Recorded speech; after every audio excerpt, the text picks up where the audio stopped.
충격적인 소식입니다. 인도 체나이의 삼성 공장에서 1000명이 넘는 근로자들이 갑작스러운 파업을 시작했습니다. 우리도 한국만큼 벌어야죠. 라는 구호를 외치며 시위대가 공장 정문을 봉쇄했고, 삼성 측은 이건 절대 받아들일 수 없다며 강경 대응을 시사했습니다. 그런데 파업 중에도 묵묵히 출근을 계속한 한 직원의 사연이 뒤늦게 공개되어 전 세계를 충격에 빠뜨렸습니다. 도대체 무슨 일이 있었던 걸까요? 지금 바로 함께 알아보시죠. 안녕하세요. 제 이름은 라훌 쿠마르입니다. 올해 20세 살이고 인도 체나이에 있는 삼성 공장에서 일하고 있어요. 제 이야기를 들려드리기 전에 인도의 체나이라는 곳을 아실까요? 인도 남쪽 해안가에 있는 큰 도시예요. 이곳에는 많은 외국 회사들이 공장을 세웠는데 그 중에서도 한국 회사 삼성이 가장 큰 공장을 운영하고 있어요. 저는 조그만 마을 출신이에요. 우리 가족은 가난했고 특히 제가 10살 때 아버지가 돌아가신 후에는 더 힘들어졌어요. 어머니와 여동생, 그리고 할머니까지 4식구가 살았는데 어머니 혼자 버는 돈으로는 생활하기 너무 빠듯했어요. 저는 학교를 다니면서도 짬짬이 일을 해야 했죠.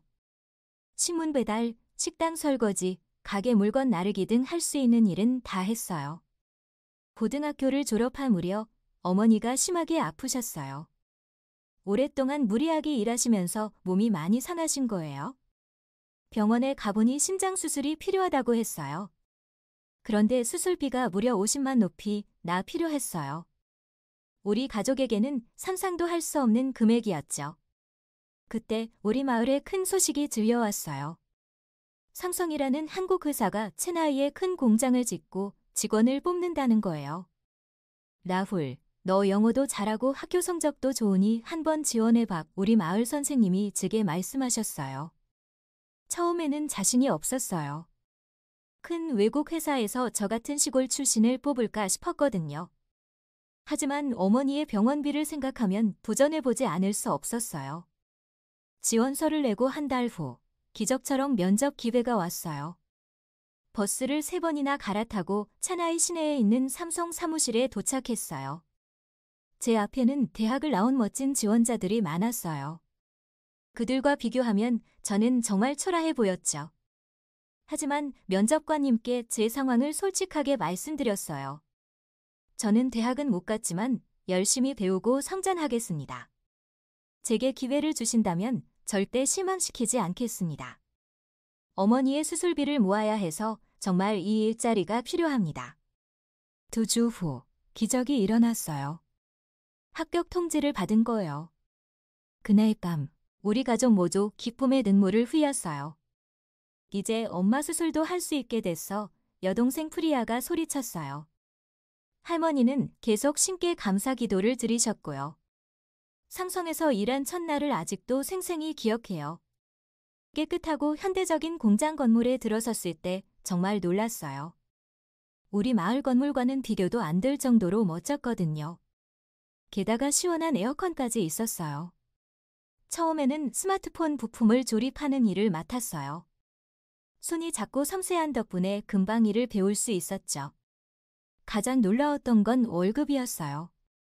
월 3만 루피를 받게 됐는데 이건 우리 마을에서는 상상도 못할 금액이었어요. 우리도 한국만큼 벌어야죠. 라는 말이 공장에서 종종 농담처럼 나왔는데 사실 한국 직원들이 얼마나 버는지도 모르면서 하는 말이었어요. 그래도 우리에게는 정말 좋은 급여였죠. 일을 시작한 지 6개월 만에 어머니의 수술비를 모을 수 있었어요. 삼성에서는 직원 의료 지원 프로그램도 있어서 수술비 일부를 지원받기도 했어요. 수술은 성공적이었고 어머니는 차츰 건강을 되찾기 시작했어요. 이 모든 게 삼성 덕분이었죠. 그래서 저는 더 열심히 일했어요. 매일 남들보다 일찍 출근해서 늦게 퇴근했어요. 주말에도 자원해서 추가 근무를 했고요.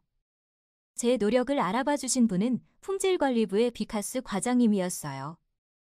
어느 날 제가 조립 라인에서 불량 부품을 발견했는데 남들은 그냥 넘어가려 했지만 저는 바로 보고했어요. 그 일로 큰 문제를 미리 방지할 수 있었죠. 비카스 과장님은 저를 불러 칭찬해 주셨어요. 라훌, 자네는 책임감이 강하고 눈썰미가 좋군. 우리 부서로 오지 않겠나?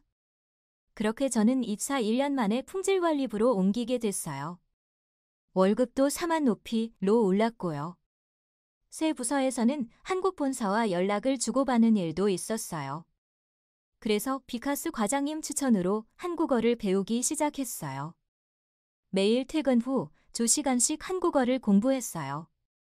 처음에는 너무 어려웠어요.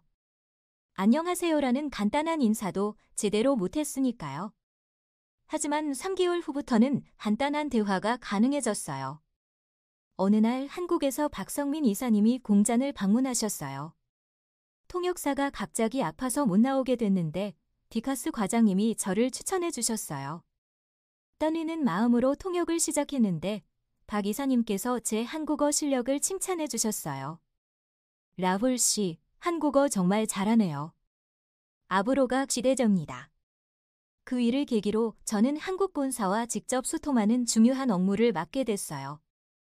2년 차에 들어서면서 품질관리팀의 주임 승진까지 거론되기 시작했어요. 김영준 부장님은 라훌은 우리 인도 법인의 미래라고 말씀하시곤 했죠. 어머니와 가족들은 제가 이렇게 인정받는 모습을 보며 무척 자랑스러워 하셨어요. 이제 저는 체나이 시내의 작은 아파트도 구할 수 있었어요. 어머니, 할머니, 여동생과 함께 마을에서 도시로 이사 왔어요. 여동생 프리아는 이제 대학에 다닐 수 있게 됐고요. 모든 게 꿈만 같았어요. 일자리 베푸는 애 정말 크다고 느꼈죠. 삼성이 아니었다면 우리 가족의 삶은 완전히 달라졌을 거예요. 하지만 최근 들어 공장 내 분위기가 좋지 않아요. 처음에는 작은 불만들이었어요. 야간 근무 수당이 적다거나 휴식 시간이 짧다거나 하는 것들이요. 그런데 점점 더 큰 목소리로 변하기 시작했어요. 어제는 제 친한 동료 순일이 몰래 제게 말해줬어요. 라훌, 곧 파업할 거야? 벌써 300명이 동참하기로 했대.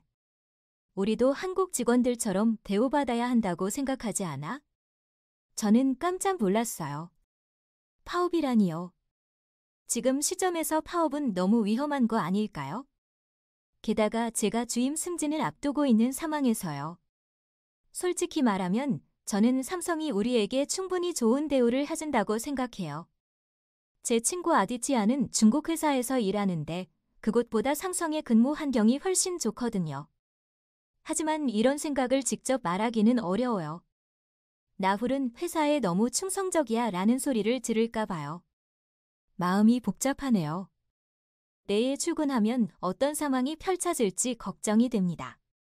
인도 파업에 참지 못한 삼성이 정말 복수를 시작하면 어떡하죠? 그렇게 되면 우리 가족의 미래는 또 어떻게 될까요? 오늘 아침 저는 캉수처럼 어머니께 약을 챙겨드리고 출근했어요.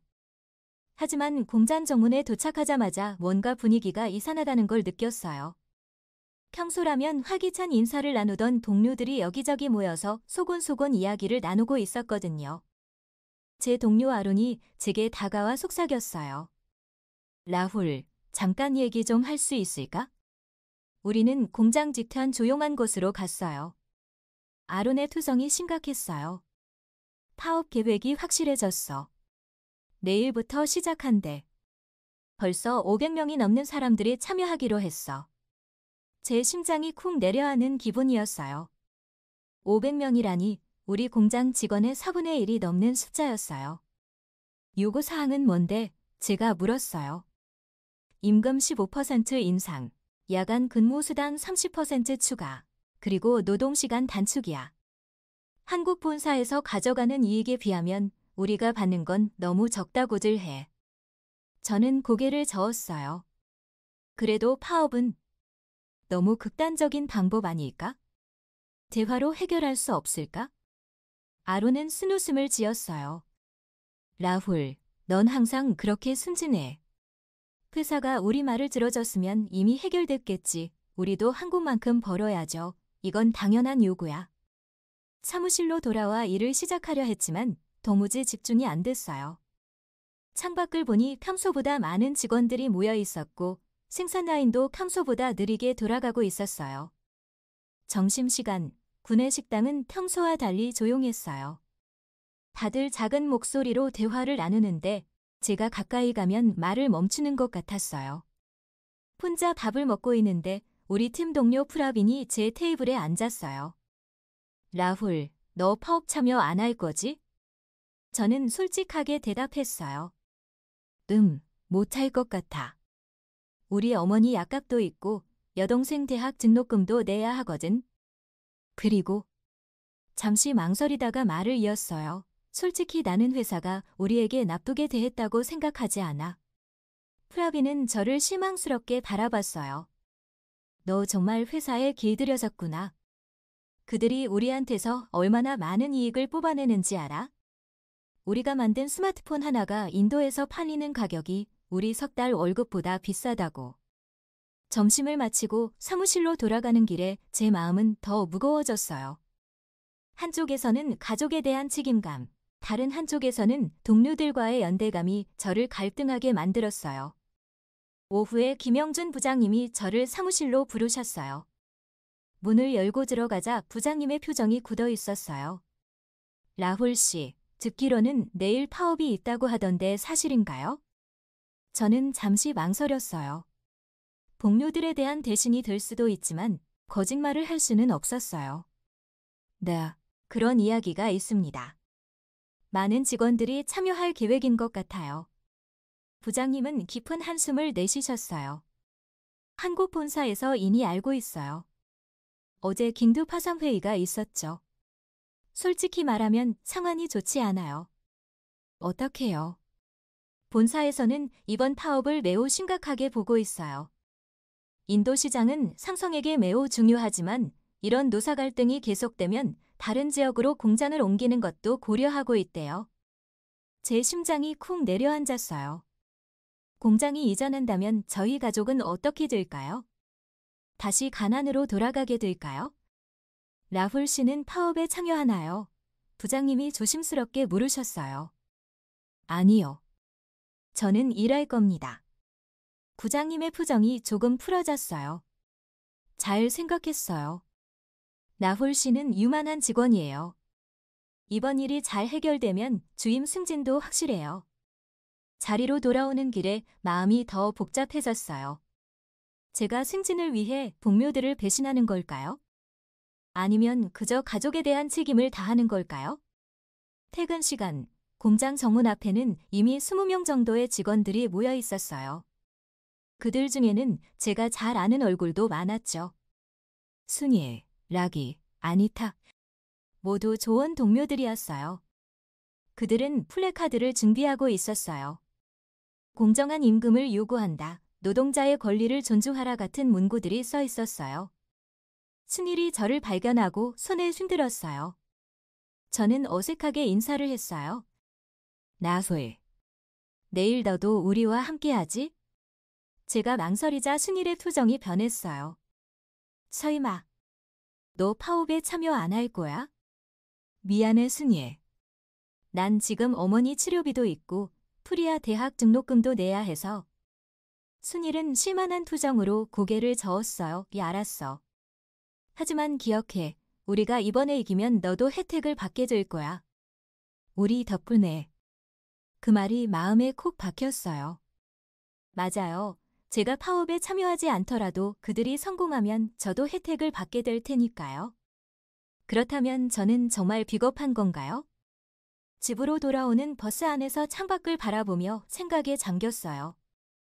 체나이의 빈민가와 고급 아파트가 공존하는 모습이 보였어요. 삼성 덕분에 저희 가족은 빈민가를 벗어날 수 있었어요. 하지만 여전히 수많은 사람들이 가난에 시달리고 있죠. 파업이 성공하면 더 많은 사람들이 더 나은 삶을 살 수 있을까요? 집에 도착하자 어머니가 걱정스러운 표정으로 저를 맞이하셨어요. 라훌, 무슨 일 있니? 얼굴이 안 좋아 보인다. 저는 어머니께 파업 이야기를 해드렸어요. 어머니는 조용히 들으시더니 말씀하셨어요. 라훌, 내가 어떤 결정을 내리든 엄마는 내 편이야. 하지만 한 가지 기억하렴. 우리 가족이 지금 이렇게 살 수 있는 건 내가 그 회사에서 열심히 일한 덕분이야. 그 제자리 베푼 은혜를 잊지 말아야 해. 어머니의 말씀이 제 마음에 깊이 와닿았어요. 하지만 동시에 동료들의 얼굴도 떠올랐어요. 그들도 저처럼 가족을 부양하기 위해 열심히 일하는 사람들이에요. 그들의 요구가 정말 그렇게 잘못된 걸까요? 잠자리에 들기 전 창문을 통해 밤하늘을 바라봤어요. 내일이면 모든 것이 달라질 것 같은 느낌이 들었어요. 인도 파업에 참지 못한 삼성, 복수를 시작이라는 최악의 상황은 없길 바랐어요. 하지만 한국 이렇게 냉정한 거예요? 정말 공장을 다른 곳으로 옮기실 건가요? 내일 아침 저는 어떤 선택을 하게 될까요? 공장 정문 앞에서 파업 중인 동료들을 지나쳐 출근할 수 있을까요? 아니면 마지막 순간에 마음이 바뀌어 그들과 함께 할까요? 오늘 밤은 잠을 이루기 어려울 것 같아요. 여러분 라훌의 이야기 잘 듣고 계신가요? 재미있게 듣고 계신다면 좋아요 한번 눌러주세요. 다음 날 아침이 밝았어요. 저는 밤새 뒤척이다 겨우 2~3시간 잠든 것 같아요. 눈을 떴을 때 이미 해가 높이 떠 있었죠. 평소라면 이 시간에 벌써 출근했을 텐데요. 시계를 보니 8시 30분. 출근 시간은 7시 30분인데 순간 가슴이 철렁했어요. 라솔, 왜 아직도 안 일어났니? 지각하겠다. 어머니의 다급한 목소리가 들렸어요. 어머니, 오늘은 파업이 있어요. 이불을 걷어내고 창가로 걸어가 밖을 내다봤어요.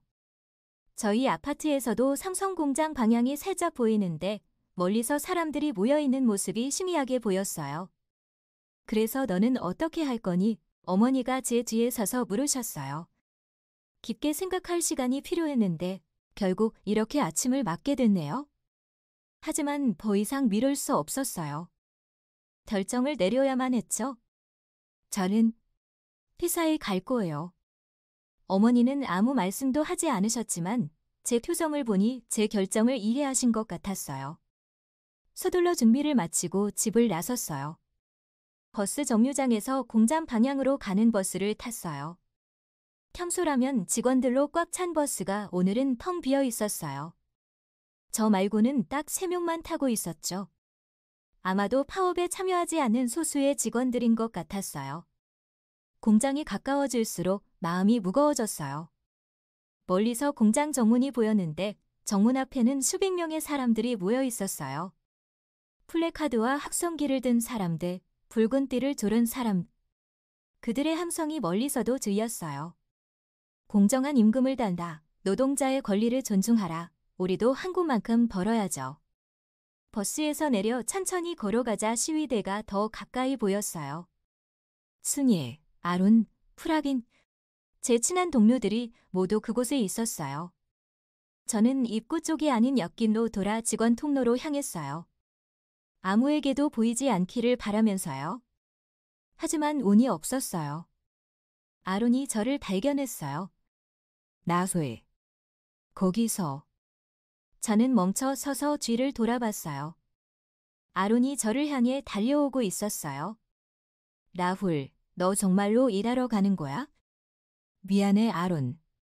나는 우리 가족을 생각해야 해. 아론의 눈에 실망감이 가득했어요. 나도 가족이 있어? 여기 있는 모두가 가족이 있어? 우리는 가족을 위해서 싸우는 거야? 제 마음속에서 갈등이 일었어요. 아론의 말도 맞았어요. 하지만 지금 당장 저에게는 안정된 수입이 필요했어요. 이해해줘, 아론. 내가. 그때 갑자기 공장 정문 쪽에서 소란이 일어났어요. 우리는 동시에 그쪽을 바라봤어요. 경찰차 3대가 도착했고 경찰관들이 내리고 있었어요. 이런, 경찰이 와서 아론이 중얼거렸어요. 가봐야겠어. 라훌, 나중에 보자. 아론은 다시 시위대 쪽으로 달려갔어요. 저는 한숨을 쉬며 직원 통로로 향했어요. 경비원이 저를 알아보고 고개를 끄덕이며 들여보내졌어요. 공장 안은 이산할 정도로 조용했어요. 평소라면 기계 소리와 사람들의 말소리로 시끌벅적했을 텐데 지금은 마치 유령 공장 같았어요. 제 발자국 소리가 텅 빈 복도에 울려 퍼졌어요. 품질관리부에 도착하자 김영준 부장님과 몇몇 한국인 관리자들이 회의 중이었어요. 저를 발견한 부장님이 손짓으로 저를 부르셨어요. 라훌 씨, 와주셔서 고맙습니다. 지금 상황이 아주 복잡해요. 회의실 스크린에는 공장 정문 앞의 시위 상황이 실시간으로 중계되고 있었어요. 경찰과 시위대 사이에 약간의 충돌이 있는 것 같았어요. 지금 한국 본사와 긴급 화상회의를 준비 중입니다. 라훌 씨가 통역을 도와주셨으면 합니다. 네, 부장님. 회의실에는 저 외에도 출근한 몇몇 인도 직원들이 있었어요. 모두 파업에 참여하지 않기로 한 사람들이었죠. 그들의 표정에서도 제가 느끼는 것과 같은 복잡한 감정이 보였어요. 30분 후 스크린에 서울 본사 회의실이 나타났어요. 박성민 이사님을 비롯한 여러 임원들이 앉아 있었어요. 모두 심각한 표정이었죠. 안녕하십니까? 인도 법인 사망 보고 드리겠습니다. 김영준 부장님이 한국어로 사망을 산영하기 시작했어요. 직원 1000명 이상이 파업에 참여하고 있으며 생산이 거의 중단되었다고요. 경찰이 출동했지만 아직 상황이 진정되지 않았다고 말씀하셨어요. 박성민 이사님은 심각한 표정으로 들으시더니 질문하셨어요. 파업 참가자들의 핵심 요구사항은 무엇입니까? 제가 통역했어요. 김 부장님은 임금 인상, 야간 근무 수당 증가, 그리고 노동시간 단축이라고 대답하셨어요. 이 상황이 언론에 어떻게 보도되고 있습니까? 이번에는 인도 직원 중 하나인 BJ가 답변했어요. 지역 언론에서는 외국 기업과 인도 노동자의 갈등이라는 프레임으로 다루고 있습니다. 일부 언론은 이번 파업이 인도 내 외국 기업들의 노사관계에 중요한 시험대가 될 것이라고 보도하고 있습니다. 박 이사님은 잠시 생각하시더니 말씀하셨어요. 본사 입장을 말씀드리겠습니다. 첫째, 모든 요구사항을 한꺼번에 들어줄 수는 없습니다. 둘째, 불법적인 파업 방식은 용납할 수 없습니다. 셋째, 그럼에도 불구하고 우리는 대화로 문제를 해결하고자 합니다. 회의는 2시간 넘게 이어졌어요. 본사에서는 단계적 임금 인상안과 복지 개선안을 제시했어요. 하지만 파업 주동자들에 대한 징계는 불가피하다는 입장이었어요. 회의가 끝나고 점심시간이 됐어요. 구내 식당은 텅 비어 있었지만 간단한 식사가 준비되어 있었어요. 다른 출근 직원들과 함께 조용히 식사를 했어요. 라훌, 넌 정말 회사를 생각하는 직원이구나, BJ가 말했어요. 저는 쓴웃음을 지었어요. 나도 우리 동료들의 마음을 몰라서 그러는 게 아니야? 그냥 상황이 복잡해. 창밖을 보니 시위는 계속되고 있었어요. 날이 더워지면서 사람들이 차연 아래로 모여들고 있었어요. 누군가 물병을 나눠주는 모습도 보였어요. 오후 2시, 김영준 부장님이 저희를 다시 불렀어요. 본사의 결정이 내려왔습니다. 파업 중인 직원들에게 최종 제안을 전달할 겁니다. 임금 8% 인상, 야간 근무 수당 15% 증가, 그리고 주말 근무 시간 단축을 제안합니다. 하지만 이 제안은 48시간 내에 업무에 복귀하는 조건입니다. 다들 놀란 표정이었어요. 예상보다 훨씬 관대한 제안이었거든요. 그리고 부장님이 말을 이어갔어요. 파업 주동자들 중 폭력 행위에 가담한 사람들은 징계 절차를 밟을 예정입니다. 저는 불안한 마음으로 물었어요. 부장님, 이 제안을 누가 직원들에게 전달하나요?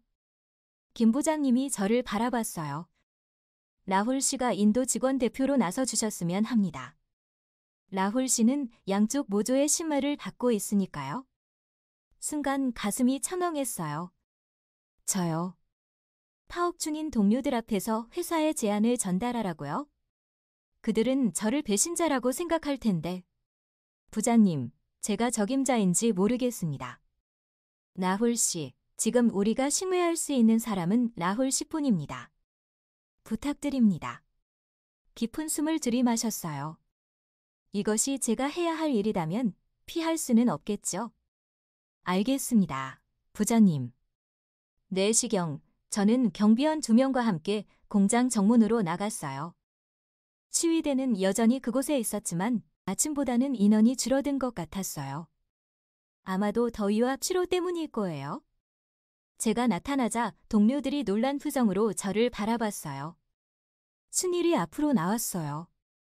라훌, 무슨 일이야? 전달할 소식이 있어? 회사에서 제안을 했어? 제 말에 사람들이 모여들기 시작했어요. 저는 떨리는 목소리로 회사의 제안을 전달했어요. 임금 인상, 수당 증가, 근무 시간 단축. 이 모든 것이 48시간대 업무 복귀를 조건으로 한다는 것까지. 말을 마치자 수군거림이 일어났어요. 어떤 사람들은 놀란 표정이었고 어떤 사람들은 의심스러운 눈으로 저를 바라봤어요. 회사가 갑자기 태도를 바꾼 이유가 뭐지? 누군가 물었어요. 저는 솔직하게 대답했어요. 본사에서도 이 상황을 심각하게 보고 있어. 하지만 대화로 해결하고 싶어 해. 그때 시위 대표인 비렌드라가 앞으로 나왔어요. 이건 우리의 승리야. 우리의 목소리가 드디어 전달됐어. 사람들 사이에서 환호성이 터져 나왔어요. 하지만 저는 불안했어요. 이렇게 쉽게 회사가 요구를 수용한다는 것이 이상하게 느껴졌거든요. 인도 파업에 참지 못한 삼성이 정말 이렇게 쉽게 물러설까요? 뭔가 다른 계획이 있는 건 아닐까요? 라훌, 고마워. 비렌드라가 제 어깨를 두드렸어요. 내가 전달자 역할을 해줘서 다행이야. 저는 미소를 지었지만 마음속으로는 여전히 불안함이 가시지 않았어요. 이것이 정말 끝일까요? 아니면 더 큰 폭풍의 시작일까요? 공장으로 돌아오는 길에 발걸음이 무거웠어요. 김영준 부장님이 사무실에서 기다리고 계셨어요. 어땠습니까, 라훌 씨? 생각보다 잘 받아들인 것 같습니다. 하지만 부장님, 정말 회사가 이렇게 쉽게 요구를 수용하는 건가요? 김 부장님은 잠시 침묵하시더니 낮은 목소리로 말씀하셨어요. 라훌 씨, 솔직히 말하면 본사의 계획은 좀 더 복잡합니다. 지금은 상황을 진정시키는 것이 우선입니다. 나머지 일은 나중에 이야기하겠습니다. 부장님의 말씀에 등줄기가 서늘해졌어요. 뭔가 더 큰 계획이 있는 걸까요? 복수를 시작지라는 말이 머릿속에서 맴돌았어요. 파업이 시작된 지 사흘째 되는 날이었어요. 회사의 제안 이후 대부분의 직원들이 업무에 복귀했어요. 공장은 다시 활기를 찾기 시작했고 생산 라인도 정상적으로 돌아가기 시작했죠. 표면적으로는 모든 것이 원래대로 돌아온 것 같았어요. 하지만 공장 내 분위기는 예전과 달랐어요. 사람들 사이에서 수군거림이 끊이지 않았고 한국인 관리자들과 인도 직원들 사이의 거리감이 더 커진 것 같았어요. 마치 폭풍이 지나간 후의 고요함처럼 겉으로는 평화로워 보여도 무언가 불안한 기운이 감돌았죠. 오전 회의 시간, 김영준 부장님이 중요한 공지를 하셨어요. 내일부터 본사 임원진이 우리 공장을 방문할 예정입니다. 특별 점검 차원에서 오시는 거니 모두 준비 잘 해주시기 바랍니다. 회의가 끝나고 사무실로 돌아오는 길에 순일이 저를 불러 세웠어요. 라훌, 잠깐 얘기 좀 할 수 있을까? 순일은 파업에 적극 참여했던 동료였어요. 처음에는 제가 파업에 참여하지 않았다고 실망했지만 제가 중재자 역할을 했을 때는 고마워했어요. 무슨 일이야, 순일? 내가 인사팀에서 일하는 친구한테 들었는데 본사에서 오는 임원들이 공장 구조조정 계획을 가지고 온다고 해. 심장이 쿵 내려앉는 기분이었어요. 구조조정이라니. 제가 계속 불안해했던 일이 현실이 되는 걸까요? 확실해. 어떤 구조조정인데? 자세한 건 모르지만 일부 생산 라인을 다른 나라로 옮기고 직원도 20% 정도 감축할 거라던데. 그날 오후 내내 이 소문은 공장 전체에 빠르게 퍼졌어요. 파업이 끝난 지 얼마 되지 않았는데 이런 소식이 돌자 직원들 사이에서 불안과 분노가 다시 고조되기 시작했어요. 저녁 무렵 김영준 부장님이 저를 사무실로 불렀어요. 라훌 씨, 내일 본사 임원분들 오시면 통역을 부탁드려도 될까요? 네, 부장님. 그런데 혹시 구조조정 소문이 사실인가요? 김 부장님은 잠시 말을 고르시는 듯 했어요. 공식적으로 확정된 건 없습니다만 어떤 형태로든 변화는 있을 겁니다. 파업으로 인한 손실이 컸고 본사에서는 인도 시장에 대한 전략을 재검토하고 있어요. 집으로 돌아가는 버스 안에서 머릿속이 복잡했어요. 이게 다 파업 때문일까요? 아니면 원래 계획되어 있던 일일까요? 어쩌면 진도 파업에 참지 못한 삼성, 복수를 시작지라는 말이 현실이 되는 걸까요? 집에 돌아와 어머니께 사안을 설명해 드렸어요. 라솔, 너무 앞서 걱정하지 마. 아직 확정된 게 아니잖니. 하지만 어머니, 정말 제가 해고되면 어떡하죠? 어머니 약값도 있고 투리아 대학동. 어머니가 제 손을 꼭 잡아주셨어요. 라훌, 넌 항상 최선을 다했어. 어떤 일이 일어나도 우리는 함께 이겨낼 거야. 다음 날 아침, 공장은 긴장감으로 가득했어요. 모든 직원들이 평소보다 더 일찍 출근해 자기 자리를 정리하고 있었죠. 오전 10시, 서울에서 온 임원진이 공장에 도착했어요. 박성민 이사님을 비롯해 5명의 임원이 왔는데 모두 심각한 투정이었어요. 대회의실에서 전체 직원 미팅이 열렸어요. 저는 통역을 맡아 박 이사님 옆에 섰죠. 여러분, 안녕하십니까? 오늘 중요한 발표를 하게 되어 유감입니다. 제가 통역을 하자 직원들의 표정이 더 굳어졌어요. 최근 파업 사태로 인해 우리 회사는 많은 손실을 입었습니다. 이뿐만 아니라 글로벌 시장 상황과 경쟁 구도 변화로 인해 우리는 인도 사업 전략을 재검토할 수밖에 없었습니다. 이사님은 천천히 말씀하셨고 저는 최대한 정확하게 통역했어요. 우리는 체나이 공장의 일부 생산 라인을 베트남과 인도네시아로 이전하기로 결정했습니다. 이에 따라 불가피하게 인원 감축도 있을 예정입니다. 회의실이 순식간에 얼어붙었어요. 사람들의 얼굴에서 충격과 불안이 역력했죠. 하지만 박 이사님이 계속 말씀하셨어요. 우리는 여러분과 함께 성장해온 역사를 소중히 여깁니다. 인원 감축은 최소화할 것이며 떠나게 되는 직원들에게는 충분한 보상과 재취업 지원을 제공할 것입니다. 발표가 끝나고 질문 시간이 이어졌어요. 많은 직원들이 손을 들고 불안한 마음을 토로했어요.